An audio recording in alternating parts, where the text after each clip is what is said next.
జగన్నాథ ఆలయాన్ని శ్రీక్షేత్రం, శంకుక్షేత్రం, పురుషోత్తమ క్షేత్రం అని పిలుస్తూ ఉంటారు. సింహద్వారానికి ఇరువైపులా రాజసం ఉట్టిపడే రెండు రాతి సింహాలు, వాటి ముందు ఏకశిలతో చెక్కిన అరుణ స్తంభం కనిపిస్తూ ఉంటాయి. మొదట్లో ఈ స్తంభం కోనార్కులోని సూర్య దేవాలయంలో ఉండేదంట. కుర్దా దేశపు రాజు దీన్ని ఈ ఆలయానికి తరలించారంట. ముఖద్వారానికి కుడిపక్క జగన్నాథుని చిత్రపటం ఉంటుంది. దీన్ని పతిత పావన అంటారంట.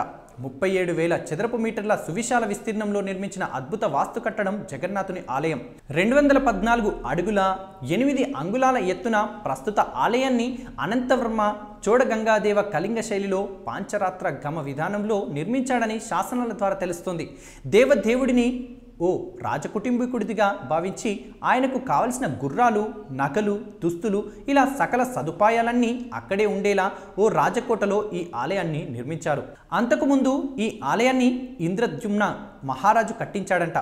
ఆయనకు విష్ణుమూర్తి కలలో కనిపించి చాంకి నది తీరాన ఓ కొయ్య కొట్టుకు వస్తుందని, దాన్ని విగ్రహాలుగా మలచమని ఆజ్ఞాపించాడంట. కానీ దాన్ని మలచడానికి ఎవరు ముందుకు రాకపోవడంతో దేవశిల్పి విశ్వకర్మ మారువేషంలో వచ్చి తాను మలుస్తానని చెప్పాడంట. అయితే తాను తలుపులు మూసుకొని విగ్రహాలు చెక్కే సమయంలో ఎవరూ రాకూడదని షరతు విధించాడంట. ఉత్సుకత ఆపుకోలేని రాజు 15వ రోజున తలుపులు తెరిపించడంతో ఆయన వాటిని అసంపూర్తిగా వదిలేసి వెళ్ళిపోయాడంట. దాంతో అలాగే ప్రతిష్ఠించారన్నది స్థల పురాణం. గోపురాలతో, పెద్ద మండపాలతో దాదాపు 120 గుళ్ళు ప్రాంగణంలో ఉన్నాయి. ప్రధాన ఆలయంతో పాటు జగమోహన, భోగనాట్య మండపాలు ఉన్నాయి. ఆలయ ప్రాంగణానికి చిట్ట చివరిలో 65 మీటర్ల ఎత్తైన రాతి కట్టడంపై గుండ్రని ఆకారంలో నిర్మించిన ప్రధాన ఆలయ శిఖరం మెరుస్తూ కనిపించింది. ఇందులోకి వెళ్ళాలంటే 22 మెట్లు ఎక్కాలి. ఆ మార్గాన్ని బైసి పహాబా అంటారంట. బలభద్ర, సుభద్రలతో సహా ఈ ఆలయంలో కొలువైన జగన్నాథుడిని ఏడాదికొకసారి గుడిలో నుంచి బయటికి తీసుకొచ్చి భక్తులకి కనువిందు చేస్తారు. ఊరేగించడానికి ఏటా కొత్త రథాలను కూడా నిర్మిస్తారు. జగన్నాథ రథయాత్ర జరిగేది ఆషాఢ శుద్ధ విధియానాడే అయినా అందుకు 2 నెలల ముందు నుంచే ఏర్పాట్లు మొదలవుతాయి. వైశాఖ బహుళ విధియనాడు రథ నిర్మాణానికి కావలసిన ఏర్పాట్లు చేయమని ఆదేశిస్తాడు పూరిరాజు. అందుకు అవసరమైన వృక్షాలను 1072 ముక్కలుగా ఖండించి పూరికి తరలిస్తారు. ప్రధాన పూజారి, 9 మంది ముఖ్య శిల్పులు, వారి సహాయకులు, మరో 125 మంది కలిసి అక్షయ తృతీయ నాడు రథ నిర్మాణం మొదలు పెడతారు. 1072 వృక్ష భాగాలను నిర్మాణానికి అనువుగా 2188 ముక్కలుగా ఖండిస్తారు. వాటిలో 832 ముక్కలని జగన్నాథుడి రథం తయారీకి, 763 ఖండాలను బలరాముడి రథ నిర్మాణానికి, 593 భాగాలను సుభద్రాదేవి రథానికి వినియోగిస్తారు.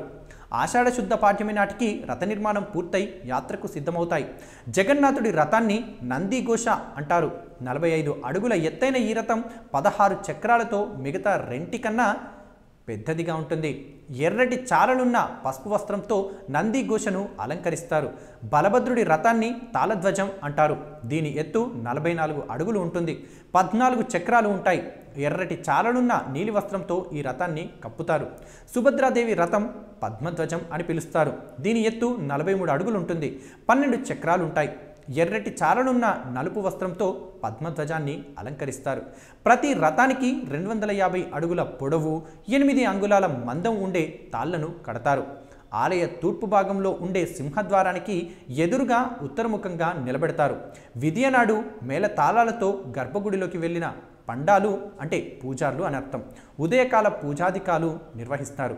శుభముహూర్తం ఆసన్నమవగానే మణిమ అంటే జగన్నాథ అని పెద్దపెట్టున అరుస్తూ రత్నపీఠం మీద నుంచి విగ్రహాలను కదిలిస్తారు. ఆలయ ప్రాంగణంలోని ఆనంద బజారు అరుణ స్తంభం మీదుగా వాటిని ఊరేగిస్తూ బయటికి తీసుకెళ్తారు. ముందుగా దాదాపు 5.5 అడుగుల ఎత్తుండే బలరాముడి విగ్రహాన్ని తీసుకొస్తారు.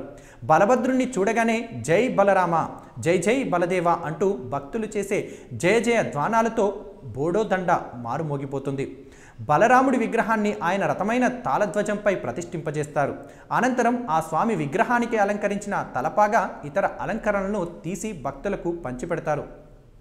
తర్వాత ఇదే పద్ధతిలో సుభద్రాదేవి విగ్రహాన్ని కూడా బయటికి తీసుకొచ్చి పద్మధ్వజం రథం మీద ప్రతిష్ఠిస్తారు. దాదాపు 5 అడుగుల 7 అంగుళాల ఎత్తుండే జగన్నాథుడి విగ్రహాన్ని ఆలయ ప్రాంగణంలో నుంచి బయటికి తీసుకొస్తుండగా జయహో జగన్నాథ అంటూ భక్తులు జయ జయ ధ్వానాలు చేస్తారు. ఇలా 3 విగ్రహాలను రథాలపై కూర్చుండబెట్టే వేడుకను పహాండి అని పిలుస్తారు. కులమత భేదాలు లేకుండా అందరూ జగన్నాథుడిని తాకొచ్చు. ఈ 3 విగ్రహాలను తీసుకువచ్చే వారిని దైత్యులు అని పిలుస్తారు. వీరు ఇంద్రద్యుమ్న మహారాజు కన్నా ముందే ఆ జగన్నాథుడిని నీలమాధవుడి రూపంలో అర్పించిన సవరతేగ రాజు విశ్వావసు వారసులు ఆలయ సంప్రదాయాల ప్రకారం ఊరేగింపు నిమిత్తం మూల విరాట్టులను అంతరాలయం నుంచి బయటికి తీసుకొచ్చి రథాల మీద ప్రతిష్ఠింపజేసి అర్హత వీరికి మాత్రమే ఉంటుంది.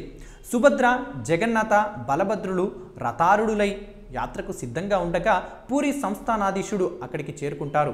జగన్నాథుడికి నమస్కరించి రథం మీదకి ఎక్కి స్వామి ముంగిట బంగారు చీపురుతో శుభ్రం చేస్తాడు. ఈ వేడుకను చెరా పహారా అని పిలుస్తారు. అనంతరం స్వామిపై గంధం నీళ్లు చిలకరించి కిందకు దిగి రథం చుట్టూ 3 సార్లు ప్రదక్షిణలు చేస్తారు. ఇదే తరహాలో బలరాముడిని, సుభద్రాదేవిని అర్పించి వారి రథాల చుట్టూ కూడా ప్రదక్షిణ చేస్తారు. అనంతరం రథాలకు తాత్కాలికంగా అమర్చిన తాటిమెట్లను తొలగిస్తారు. జగన్నాథుడి రథం మీదుండే ప్రధాన పండా నుంచి సూచన రాగానే కస్తూరి కల్లాపి జల్లి హారతిచ్చి జై జగన్నాథ అని పెద్ద పెట్టున అరుస్తూ తాళ్లను పట్టుకుని రథాన్ని లాగడం మొదలెడతారు.